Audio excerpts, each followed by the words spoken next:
Chapter 3. Faith Visualization of and Belief in Attainment of Desire. The second step toward riches. Faith is the head chemist of the mind. When faith is blended with the vibration of thought, the subconscious mind instantly picks up the vibration, translates it into spiritual equivalents, and transmits it to the infinite intelligence, as in the case of prayer. The emotions of faith, love, and sex are the most powerful of all the major positive emotions. When the three are blended, they have the effect of coloring the vibration of thought in such a way that it instantly reaches the subconscious mind, where it is changed into its spiritual equivalent, the only form that induces a response from the infinite intelligence. Love and faith are psychic, related to the spiritual side of man. Sex is purely biological and related only to the physical. The mixing or blending of these three emotions has the effect of opening a direct line of communication between the finite, thinking mind of man and infinite intelligence. How to develop faith. There comes now a statement which will give a bigger or better understanding of the importance the principle of autosuggestion assumes in the transmutation of desire into its physical or monetary equivalent. Namely, faith is a state of mind which may be induced or created by affirmation or repeated instructions to the subconscious mind through the principle of autosuggestion. As an illustration, consider the purpose for which you are presumably reading this book. The object is naturally to acquire the ability to transmute the intangible thought impulse of desire into its physical counterpart, money. By following the instructions laid down in the chapters on autosuggestion and the subconscious mind, as summarized in the chapter on autosuggestion, you may convince the subconscious mind that you believe you will receive that for which you ask, and it will act upon that belief, which your subconscious mind passes back to you in the form of faith, followed by definite plans for procuring that which you desire. The method by which one develops faith where it does not already exist is extremely difficult to describe, almost as difficult, in fact, as it would be to describe the color of red to a blind man who has never seen color and has nothing with which to compare what you describe to him. Faith is a state of mind which you may develop at will after you have mastered the 13 principles, because it is a state of mind which develops voluntarily through application and use of these principles. Repetition of affirmation of orders to your subconscious mind is the only known method of voluntary development of the emotion of faith. Perhaps the meaning may be made clearer through the following explanation as to the way men sometimes become criminals. Stated in the words of a famous criminologist, when men first come into contact with crime, they abhor it. If they remain in contact with crime for a time, they become accustomed to it and endure it. When they remain in contact with it for long enough, they finally embrace it and become influenced by it. This is the equivalent of saying that any impulse of thought which is repeatedly passed on to the subconscious mind is, finally, accepted and acted upon by the subconscious mind, which proceeds to translate that impulse into its physical equivalent by the most practical procedure available. In connection with this, consider again the statement, all thoughts which have been emotionalized, given feeling, and mixed with faith, begin immediately to translate themselves into their physical equivalent or counterpart. The emotions, or the feeling portion of thoughts, are the factors which give thoughts vitality, life, and action. The emotions of faith, love, and sex, when mixed with any thought impulse, give it greater action than any of these emotions can do singly. Not only thought impulses which have been mixed with faith, but those which have been mixed with any of the positive emotions or any of the negative emotions may reach and influence the subconscious mind.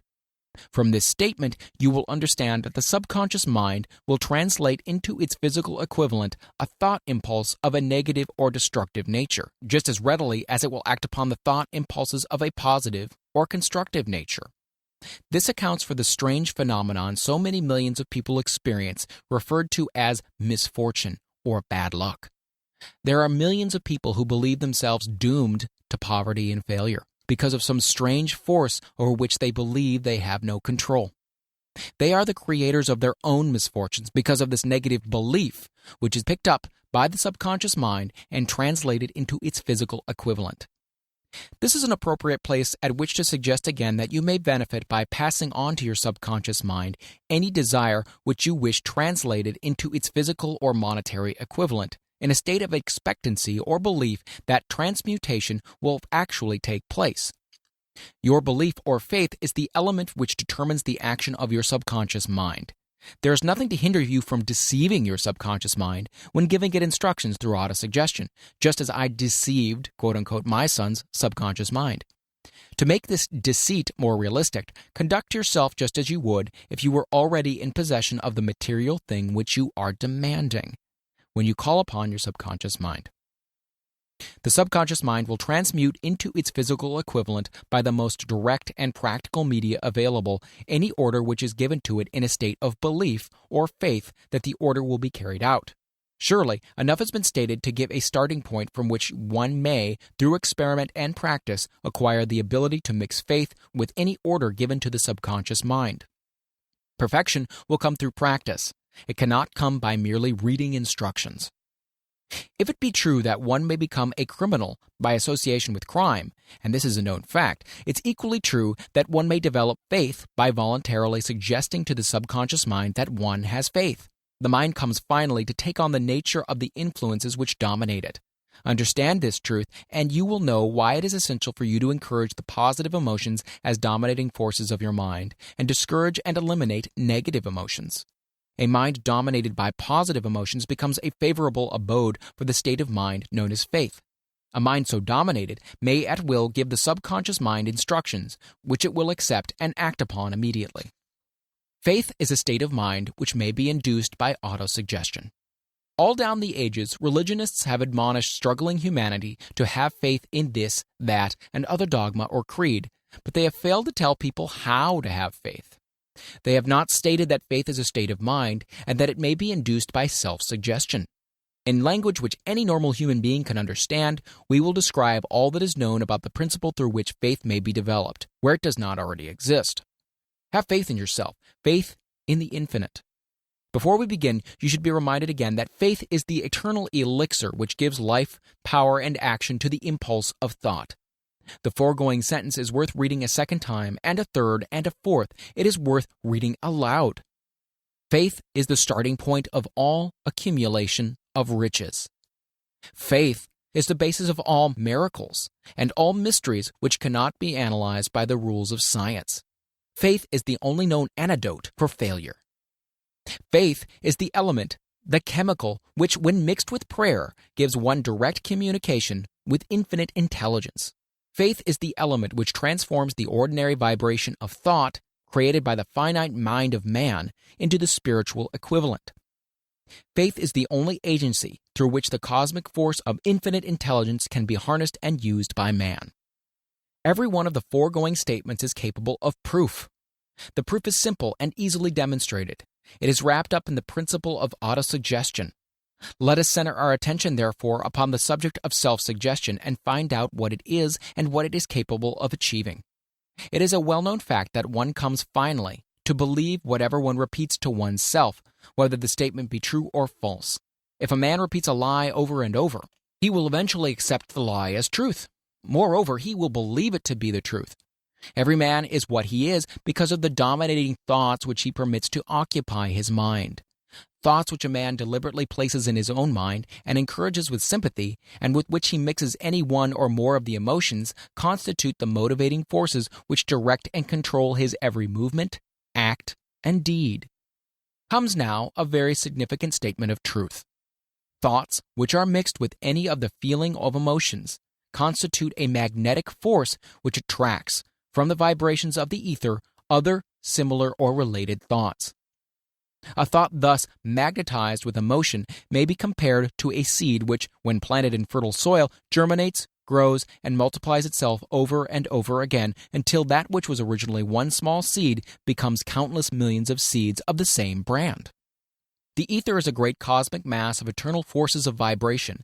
It is made up of both destructive vibrations and constructive vibrations.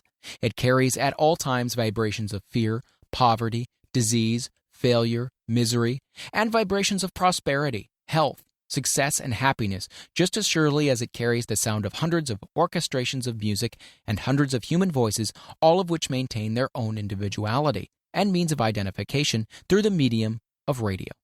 From the great storehouse of the ether, the human mind is constantly attracting vibrations which harmonize with that which dominates the human mind. Any thought, idea, plan, or purpose which one holds in one's mind attracts, from the vibrations of the ether, a host of its relatives, adds these relatives to its own force, and grows until it becomes the dominating, motivating master of the individual in whose mind it has been housed. Now let us go back to the starting point and become informed as to how the original seed of an idea, plan, or purpose may be planted in the mind. The information is easily conveyed. Any plan, idea, or purpose may be placed in the mind through repetition of thought.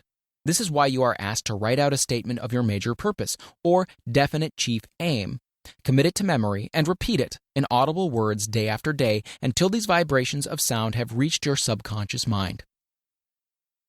We are what we are because of the vibrations of thought which we pick up and register through the stimuli of our daily environment. Resolve to throw off the influences of any unfortunate environment and to build your own life to order. Taking inventory of mental assets and liabilities, you will discover that your greatest weakness is a lack of self-confidence. This handicap can be surmounted and timidity translated into courage through the aid of the principle of autosuggestion. The application of this principle may be made through a simple arrangement of positive thought impulses stated in writing, memorized and repeated until they become a part of the working equipment of the subconscious faculty of your mind. Self-confidence formula. First, I know that I have the ability to achieve the object of my definite purpose in life. Therefore, I demand of myself persistent, continuous action towards its attainment, and I here and now promise to render such action. Second, I realize that the dominating thoughts of my mind will eventually reproduce themselves in outward physical action and gradually transform themselves into physical reality. Therefore, I will concentrate my thoughts for 30 minutes daily upon the task of thinking of the person I intend to become, thereby creating in my mind a clear mental picture of that person. Third, I know through the principle of autosuggestion, any desire that I persistently hold in my mind will eventually seek expression through some practical means of attaining the object back of it. Therefore, I will devote 10 minutes a day to demanding of myself the development of self-confidence. Fourth, I have clearly written down a description of my definite chief aim in life, and I will never stop trying until I have developed sufficient self-confidence for its attainment. Fifth, I fully realize that no wealth or position can long endure unless built upon truth and justice. Therefore, I will engage in no transaction which does not benefit all whom it affects. I will succeed by attracting to myself the forces I wish to use and the cooperation of other people. I will induce others to serve me because of my willingness to serve others. I will eliminate hatred, envy, jealousy, selfishness, and cynicism by developing love for all humanity, because I know that a negative attitude towards others can never bring me success. I will cause others to believe in me because I will believe in them and in myself. I will sign my name to this formula, commit it to memory, and repeat it aloud once a day with full faith that it will gradually influence my thoughts and actions so that I will become a self-reliant and successful person. Because this formula is a law of nature which no man has yet been able to explain, it has baffled the scientists of all ages. The psychologists have named this law autosuggestion and let it go at that. The name by which one calls this law is of little importance. The important fact about it is that it works for the glory and success of mankind, if, that is, it is used constructively. On the other hand, if used destructively, it will destroy just as readily. In this statement may be found a very significant truth, namely that those who go down in defeat and end their lives in poverty, misery, and distress do so because of negative application of the principle of autosuggestion. The cause may be found in the fact that all impulses of thoughts have a tendency to close themselves in their physical equivalent. The subconscious mind, the chemical laboratory in which all thought impulses are combined and made ready for translation into physical reality, makes no distinction between constructive and destructive thought impulses. It works with the material we feed it, through our thought impulses. The subconscious mind will translate into reality a thought driven by fear just as readily as it translates into reality a thought driven by courage or faith. The pages of medical history are rich with illustrations of cases of suggestive suicide. A man may commit suicide through negative suggestion just as effectively as by any other means. In a Midwestern city, a man by the name of Joseph Grant, a bank official, borrowed a large sum of the bank's money without the consent of the directors. He lost the money through gambling. One afternoon, the bank examiner came and began to check the accounts. Grant left the bank, took a room in a hotel, and when they found him 3 days later, he was lying in bed, wailing and moaning, repeating over and over again these words, "My God, this'll kill me. I cannot stand the disgrace." In a short time, he was dead. The doctors pronounced the case one of mental suicide. Just as electricity will turn the wheels of industry and render useful service if used constructively, or snuff out life if wrongly used, so will the law of autosuggestion lead you to peace and prosperity, or down into the valley of misery, failure, death, according, that is, to your degree of understanding and application of it. If you fill your mind with fear, doubt, and unbelief in your ability to connect with and use the forces of infinite intelligence, the law of autosuggestion will take the spirit of unbelief and use it as a pattern by which your subconscious mind will translate it into its physical equivalent. This statement is as true as the statement that 2 and 2 are 4. Like the wind which carries one ship east and another west, the law of autosuggestion will lift you up or pull you down according to the way you set your sails of thought. The law of autosuggestion, through which any person may rise to the altitudes of achievement which stagger the imagination, is well described in the following verse. If you think you are beaten, you are. If you dare not, you don't. If you like to win but think you can't, it is almost certain you won't. If you think you'll lose, you're lost. For out of the world we find, success begins with a fellow's will. It's all in the state of mind. If you think you are outclassed, you are. You've got to think high to rise. You've got to be sure of yourself before you can ever win a prize. Life's battles don't always go to the stronger or faster man, but soon or late the man who wins is the man who thinks he can. Observe the words which have been emphasized, and you will catch the deep meaning which this poet had in mind.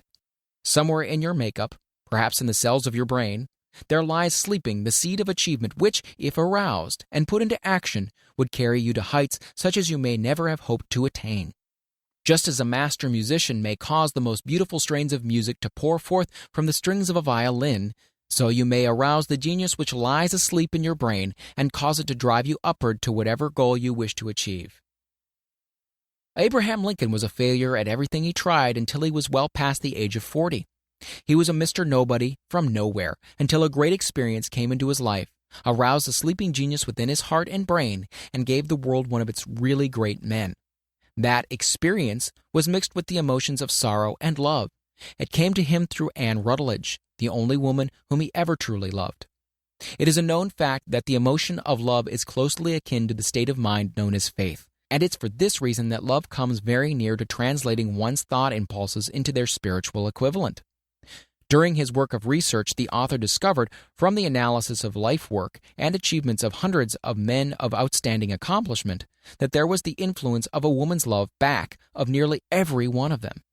The emotion of love in the human heart and brain creates a favorable field of magnetic attraction which causes an influx of the higher and finer vibrations which are afloat in the ether. If you wish evidence of the power of faith, study the achievements of men and women who have employed it. At the head of the list comes the Nazarene. Christianity is the greatest single force which influences the minds of men. The basis of Christianity is faith. No matter how many people may have perverted or misinterpreted the meaning of this great force, and no matter how many dogmas and creeds have been created in its name which do not reflect its tenets. The sum and substance of the teachings and achievements of Christ, which may have been interpreted as miracles, were nothing more nor less than faith. If there are any such phenomena as miracles, they are produced only through the state of mind known as faith. Some teachers of religion, and many who call themselves Christians, never understand nor practice faith. Let us consider the power of faith as it is now being demonstrated by a man who is well known to all of civilization, Mahatma Gandhi of India. In this man, the world has one of the most astounding examples known to civilization of the possibilities of faith. Gandhi wields more potential power than any man living at his time, and this despite the fact that he has none of the orthodox tools of power, such as money, battleships, soldiers, and materials of warfare. Gandhi has no power, he has no home, he does not own a suit of clothes, but he does have power. How does he come by that power? He created it out of his own understanding of the principle of faith. and through his ability to transplant that faith into the minds of 200 million people. Gandhi has accomplished through the influence of faith that which the strongest military power on earth could not and never will accomplish through soldiers and military equipment. He has accomplished the astounding feat of influencing 200 million minds to coalesce and move in unison as a single mind. What other force on earth except faith could do as much? There will come a day when employees as well as employers will discover the possibilities of faith. The day is dawning. The whole world has had ample opportunity during the recent business depression to witness what the lack of faith will do to business. Surely civilization has produced a sufficient number of intelligent human beings to make use of this great lesson which the depression has taught the world. During this depression, the world had evidence in abundance that widespread fear will paralyze the wheels of industry and business. Out of this experience will arise leaders in business and industry who will profit by the example which Gandhi has set for the world, and they will apply to business the same tactics which he has used in building the greatest following known in the history of the world. These leaders will come from the rank and file of the unknown men who now labor in the steel plants, the coal mines, and automobile factories, and in small towns and cities of America. Business is due for a reform. Make no mistake about this. The methods of the past, based upon economic combinations of force and fear, will be supplanted by the better principles of faith and cooperation. Men who labor will receive more than daily wages. They will receive dividends from business, the same as others who supply the capital for business. But first, they must give more to their employers and stop this bickering and bargaining by force at the expense of the public. They must earn the right to dividends. Moreover, and this is the most important thing of all, they will be led by leaders who will understand and apply the principles employed by Mahatma Gandhi. Only in this way may leaders get from their followers the spirit of full cooperation which constitutes power in its highest and most enduring form. This stupendous machine age in which we live and from which we are just emerging has taken the soul out of men. Its leaders have driven men as though they were pieces of cold machinery. They were forced to do so by the employers who have bargained at the expense of all concerned to get and not to give. The watchword of the future will be human happiness and contentment, and when this state of mind shall have been attained, the production will take care of itself more effectively than anything that has been accomplished where men did not and could not mix faith and individual interest with their labor. Because of the need of faith and cooperation in operating business and industry, it will be both interesting and profitable to analyze an event which provides an excellent understanding of the method by which industrialists and businessmen accumulate great fortunes, by giving before they try to get. The event chosen for this illustration dates back to 1900, when the United States Steel Corporation was first being formed. As you read the story, keep in mind these fundamental facts, and you will understand how ideas have been converted into huge fortunes. First, the huge United States Steel Corporation was born in the mind of Charles M. Schwab in the form of an idea he created through his imagination. Second, he mixed faith with this idea. Third, he formulated a plan for the transformation of his idea into physical and financial reality. Fourth, he put his plan into action with his famous speech at the University Club. Fifth, he applied and followed through on his plan with persistence and backed it with a firm decision until it had been fully carried out. Sixth, he prepared the way for success by a burning desire for success. If you are one of those who have often wondered how great fortunes are accumulated, this story of the creation of the United States Steel Corporation will be enlightening.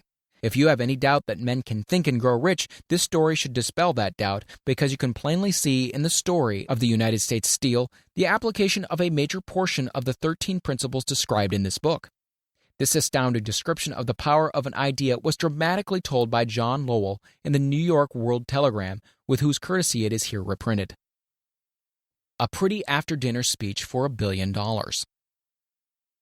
When, on the evening of December 12, 1900, some 80 of the nation's financial nobility gathered in the banquet hall of the University Club on Fifth Avenue to do honor to a young man from out of the West, not half a dozen of the guests realized they were witness to the most significant episode in American industrial history. J. Edward Simmons and Charles Stewart Smith, their hearts full of gratitude for the lavish hospitality bestowed on them by Charles M. Schwab during a recent visit to Pittsburgh, had arranged the dinner to introduce the 38-year-old steel man to Eastern banking society. but they didn't expect him to stampede the convention. They warned him, in fact, that the bosoms within New York's stuffed shirts would not be so responsive to oratory, and that, if he didn't want to bore the Stilhanens and the Harrimans and the Vanderbilts, he had better limit himself to 15 or 20 minutes of polite vaporings and let it go at that. Even John Pierpont Morgan, sitting on the right hand of Schwab, as became his imperial dignity, intended to grace the banquet table with his presence only briefly. And so far as the press and public were concerned, the whole affair was of so little moment that no mention of it found its way into print the next day. So the two hosts and their distinguished guests ate their way through the usual 7 or 8 courses. There was little conversation, and what there was of it was restrained. Few of the bankers and brokers had met Schwab, whose career had flowered along the banks of the Monongahela, and none knew him well. But before the evening was over, they, and with them Money Master Morgan, were to be swept off their feet, and $1 million baby, the United States Steel Corporation, was to be conceived. It is perhaps unfortunate for the sake of history that no record of Charlie Schwab's speech at the dinner was ever made. He repeated some parts of it at a later dinner during a similar meeting of Chicago bankers, and still later, when the government brought suit to dissolve the Steel Trust, he gave his own version, from the witness stand, of the remarks that stimulated Morgan into a frenzy of financial activity. It is probable, however, that it was a homely speech, somewhat ungrammatical, for the niceties of language never bothered Schwab, full of epigram and threaded with wit. But aside from that, it had a galvanic force and effect upon the $5 billion of estimated capital that was represented by the diners. After it was over and the gathering was still under its spell, although Schwab had talked for 90 minutes, Morgan led the orator to a recessed window where, dangling their legs from the high, uncomfortable seat, they talked for an hour more. The magic of the Schwab personality had been turned on full force, but what was more important and lasting was the full-fledged, clear-cut program he laid down for the aggrandizement of steel. Many other men had tried to interest Morgan in slapping together a steel trust after the pattern of the biscuit, wire and hoop, sugar, rubber, whiskey, oil, or chewing gum combinations. John W. Gates, the gambler, had urged it, but Morgan distrusted him. The Moore boys, Bill and Jim, Chicago stock jobbers who had glued together a match trust and a cracker corporation, had urged it and failed. Albert H. Gary, the sanctimonious country lawyer, wanted to foster it, but he wasn't big enough to be impressive.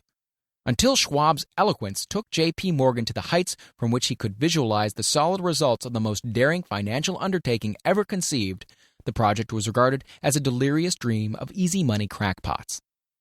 The financial magnetism that began a generation ago to attract thousands of small and sometimes inefficiently managed companies into large and competition-crushing combinations had become operative in the steel world through the devices of that jovial business pirate, John W. Gates.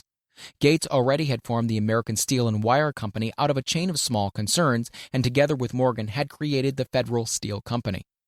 The National Tube and American Bridge Companies were 2 more Morgan concerns, and the Moore brothers had forsaken the match and cookie business to form the American Group: Tin Plate, Steel Hoop, Sheet Steel, and National Steel Company. But by the side of Andrew Carnegie's gigantic vertical trust, a trust owned and operated by 53 partners, those other combinations were picayune. They might combine to their heart's content, but the whole lot of them couldn't make a dent in Carnegie's organization, and Morgan knew it. The eccentric old Scot knew it too. From the magnificent heights of Skibo Castle, he had viewed, first with amusement and then with resentment, the attempts of Morgan's smaller companies to cut into his business. When the attempts became too bold, Carnegie's temper was translated into anger and retaliation. He decided to duplicate every mill owned by his rivals. Hitherto, he hadn't been interested in wire, pipe, hoops, or sheet. Instead, he was content to sell such companies the raw steel and let them work it into whatever shape they wanted.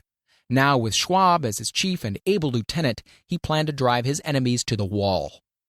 So it was that in the speech of Charles M. Schwab, Morgan saw the answer to his problem of combination. A trust without Carnegie, giant of them all, would be no trust at all. A plum pudding, as one writer said, without the plums. Schwab's speech on the night of December 12, 1900, undoubtedly carried the influence, though not the pledge, that the vast Carnegie enterprise could be brought under the Morgan tent. He talked of the world future for steel, of reorganization for efficiency, of specialization, of the scrapping of unsuccessful meals and concentration of effort on the flourishing properties, of economies in the ore traffic, of economies in overhead and administrative departments, of capturing foreign markets.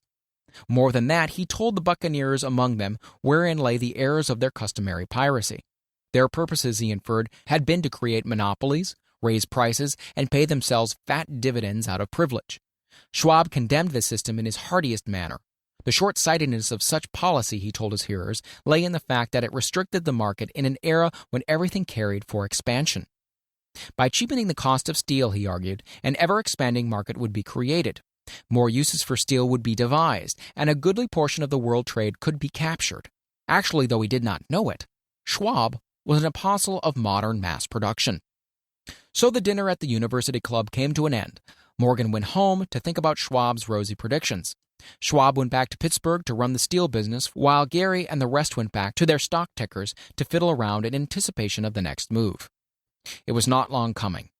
It took Morgan about 1 week to digest the feast of reason Schwab had placed before him. When he had assured himself that no financial indigestion was to result, he sent for Schwab and found that young man rather coy. Mr. Carnegie, Schwab indicated, might not like it if he found his trust company president had been flirting with the Emperor of Wall Street, the street upon which Carnegie had resolved never to tread. Then it was suggested by John W. Gates, the go-between, that if Schwab happened to be in the Bellevue Hotel in Philadelphia, J.P. Morgan might also happen to be there. When Schwab arrived, however, Morgan was inconveniently ill at his New York home, and so, on the elder man's pressing invitation, Schwab went to New York and presented himself at the door of the financier's library. Now, certain economic historians have professed the belief that from the beginning to the end of the drama, the stage was set by Andrew Carnegie, that the dinner to Schwab, the famous speech, the Sunday night conferences between Schwab and the Money King were events arranged by the canny Scot. The truth is exactly the opposite. When Schwab was called in to consummate the deal, he didn't even know whether the little boss, as Andrew was called, would so much as listen to an offer to sell, particularly to a group of men whom Andrew regarded as being endowed with something less than holiness. But Schwab did take into the conference with him, in his own handwriting, 6 sheets of copperplate figures, representing to his mind the physical worth and potential earning capacity of every steel company he regarded as an essential star in the new metal firmament. 4 men pondered over these figures all night. The chief, of course, was Morgan, steadfast in his belief in the divine right of money. With him was his aristocratic partner, Robert Bacon.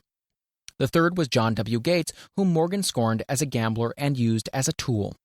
The fourth was Schwab, who knew more about the processes of making and selling steel than any whole group of men then living. Throughout that conference, the Pittsburghers' figures were never questioned. If he had said a company was worth so much, then it was worth that much and no more. He was insistent, too, upon including in the combination only those concerns he nominated. He had conceived a corporation in which there would be no duplication, not even to satisfy the greed of friends who wanted to unload their companies upon the broad Morgan shoulders. Thus he left out, by design, a number of the larger concerns upon which the walruses and carpenters of Wall Street had cast hungry eyes. When dawn came, Morgan rose and straightened his back. Only one question remained. "Do you think you can persuade Andrew Carnegie to sell?" he asked. "I can try," said Schwab.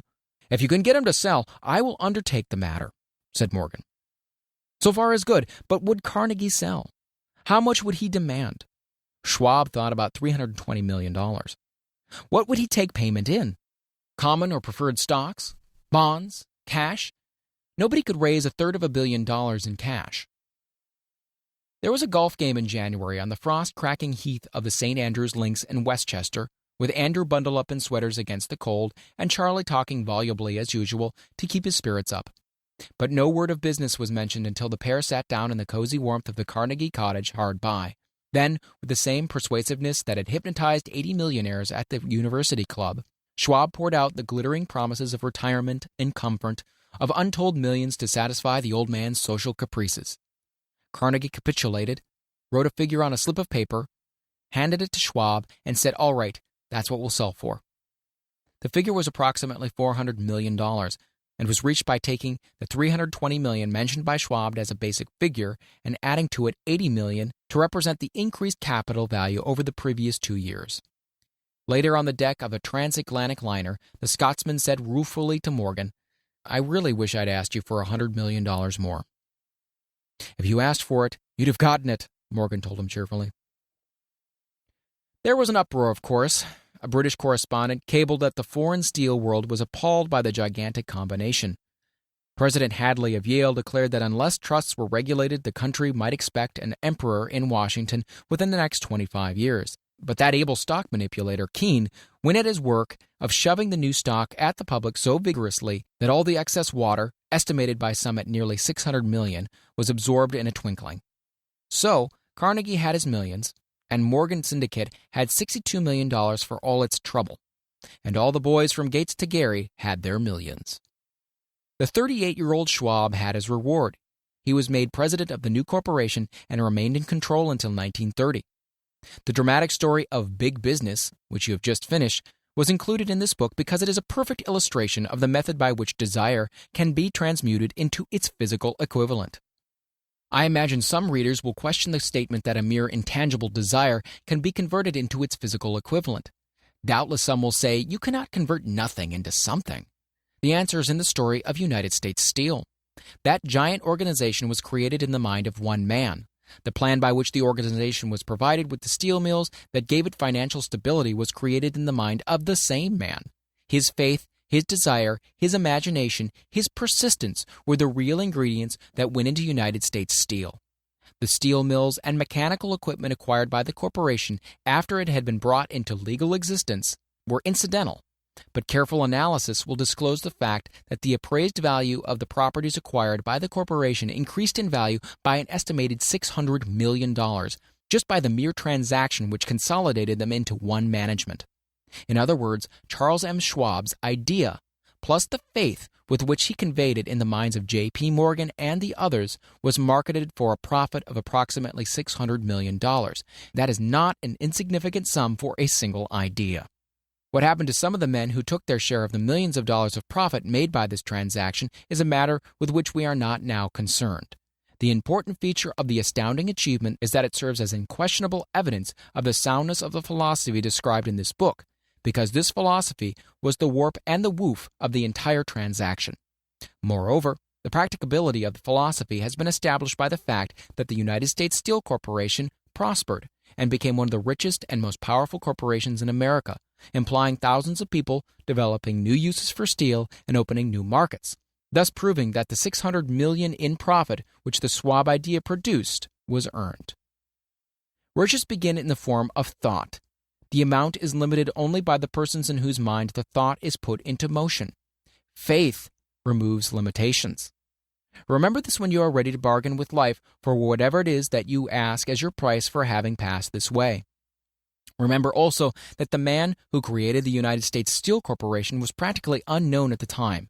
He was merely Andrew Carnegie's Man Friday until he gave birth to his famous idea. After that, he quickly rose to a position of power, fame, and riches. There are no limitations to the mind except those we acknowledge. Both poverty and riches are the offspring of thought.